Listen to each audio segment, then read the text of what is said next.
Hello student, welcome to माँ परमेश्वरी tuition classes. मैं 11th chemistry में फिर से एक नया वीडियो लेके आई हूँ, जो है आज का मेरा टॉपिक गुणित अनुपात का नियम। पहले के वीडियो में आप लोग ने स्थिर अनुपात का नियम देखा था। आज मैं सेकंड वीडियो में लेके आई हूँ गुणित अनुपात का नियम। ये नियम भी आप लोगों को बड़ा डाउटफुली रहता है, बड़ा कंफ्यूजन होता है, लेकिन चलिए मैं एकदम इजी तरीके से आपको आज याद करवा देती हूँ। तो किस तरीके से इजी में मैं याद करवाती हूँ। देखिए, देखो ये गुणित अनुपात का नियम है। जिस नियम को किसने दिया था?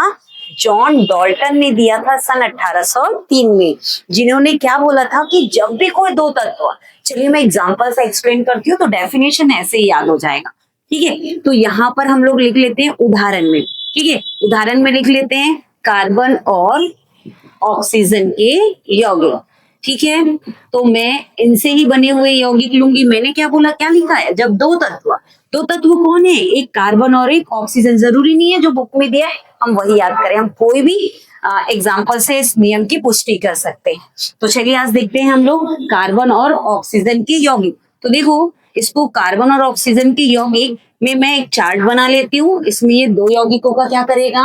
निर्माण करेगा। ठीक है, तो देखिए यहाँ पर हम लोग ले लेते हैं कार्बन और ऑक्सीजन के यौगिक। तो कार्बन और ऑक्सीजन कितने प्रकार के यौगिक बनाएंगे? दो। एक बनाएगा वो कार्बन मोनोऑक्साइड और एक बनाएगा कार्बन डाइऑक्साइड। तो देखो डेफिनेशन में क्या लिखा है? जब दो तत्व कौन कौन से? कार्बन और ऑक्सीजन, ठीक है, आपस में संयोग किए, रासायनिक संयोग किए, तो दो या दो से अधिक यौगिक का निर्माण करेंगे। जरूरी नहीं है कि दो तत्व क्रिया करे तो दो ही यौगिक बनाए, वो तीन यौगिक भी बना सकते, चार भी बना सकते, पांच भी बना सकते। इसलिए हमको डेफिनेशन में क्या लिखना पड़ेगा? जब दो तत्व आपस में रासायनिक संयोग करते हैं तो दो या दो से अधिक यौगिकों का निर्माण करते हैं। तो देख लेते हैं कि इन दो तत्वों का द्रव्यमान कितना है। तो हम देखेंगे कार्बन और ऑक्सीजन का द्रव्यमान। ठीक है, तो देखो इस यौगिक में कार्बन एक बार है, तो एक कार्बन का द्रव्यमान कितना होता है? 12। वैसे ही एक ऑक्सीजन का द्रव्यमान कितना होता है? 16। ठीक है, उसी तरीके से दूसरे वाले यौगिक में देखो, कार्बन एक बार है तो उसका द्रव्यमान होगा 12, लेकिन ऑक्सीजन दो बार है तो उसका द्रव्यमान कितना हो जाएगा? एक ऑक्सीजन का 16, दूसरा ऑक्सीजन का 16, 16 16 कितना हो जाएगा? 32 हो जाएगा। ठीक है, मैं इसको पूरा एक्सप्लेन कर लेती हूँ, फिर नियम से आपको इसको और फिर से एक्सप्लेन करूंगी। अब यहाँ पर देखते हैं, देखो यहाँ पर लिखा क्या है, चलो इसी से अकॉर्डिंग चलते हैं ना। मैंने बोला वो दो या दो से अधिक यौगिकों का क्या करता है? निर्माण करता है, जिसमें एक तत्व का द्रव्यमान जो होता है भिन्न भिन्न है। देखो इसमें ऑक्सीजन का द्रव्यमान आपको कैसे दिख रहा है? अलग अलग दिख रहा है, लेकिन कार्बन का द्रव्यमान क्या दिख रहा है? एक समान। वही तो लिखा है कि जब दो तत्व आपस में क्रिया करते हैं तो दो या दो से अधिक यौगिकों का निर्माण करते हैं, जिसमें से एक तत्व का भिन्न भिन्न द्रव्यमान दूसरे तत्व के निश्चित द्रव्यमान से संयोग करते हैं, जो परस्पर आपस में सरल अनुपात में रहते हैं। कैसे?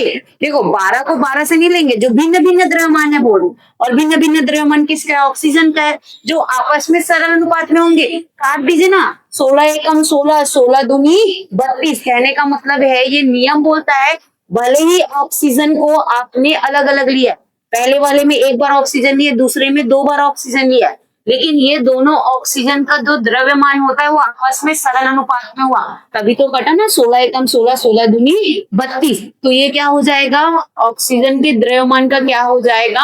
अनुपात हो जाएगा, जो इस नियम की पुष्टि करता है। तो देखो मैं फिर से आपको इस नियम को याद करवा देती हूँ एग्जाम्पल से।